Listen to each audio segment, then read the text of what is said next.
नमस्कार दोस्तों, हमारे चैनल में आपका स्वागत है। आज की हमारी कहानी भगवान श्री कृष्ण के चमत्कार की है। दोस्तों, बांके बिहारी जी के मंदिर में एक पुजारी थे। वह बड़ी श्रद्धा से भगवान की सेवा आरती किया करते थे। रात को जब उन्हें शयन कराते तो भगवान के बिस्तर के पास 4 लड्डू रख देते थे। उनका भाव यह था कि अगर रात को भगवान को भूख लगेगी तो वह इन्हें खा लेंगे, और जब सुबह वह मंदिर का किवाड़ खोलते तो वह लड्डू उनके बिस्तर पर बिखरे पड़े मिलते। एक दिन पुजारी रात को शयन कराते हुए बिहारी जी के पास लड्डू रखना भूल गए और मंदिर के किवाड़ बंद करके चले गए।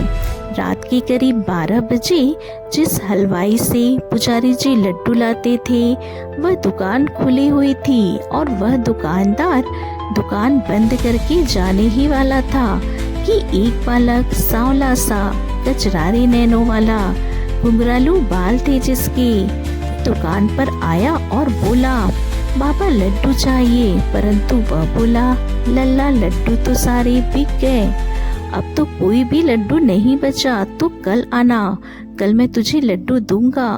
तब वह बोला, नहीं, मुझे तो आज ही लड्डू चाहिए, मुझे अभी खानी है।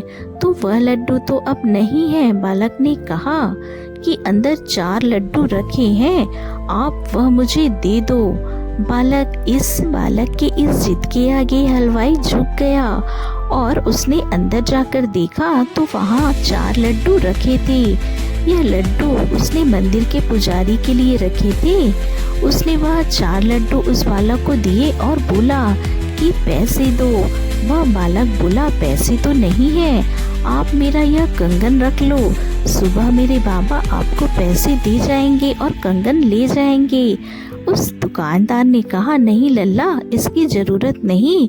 तुरंत वह बालक जबरन ही कंगन दुकान पर रखकर लड्डू लेकर भाग गया।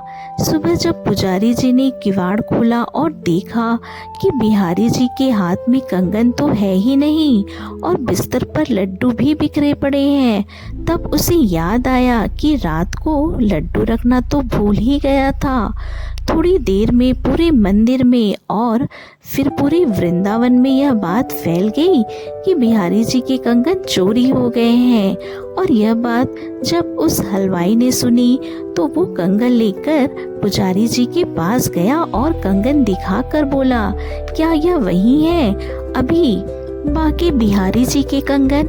हाँ भैया, यह वही कंगन है, किंतु तुम्हारे पास कैसे आए? वह बोला कि कल एक बालक लड्डू लेने आया था और लड्डू लेकर वह यह कंगन दुकान पर फेंक कर भाग गया।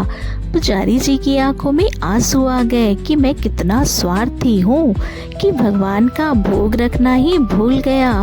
अपने दुकानदार को बताया कि वह बालक कोई और नहीं, स्वयं सांवरा सलोना ही था।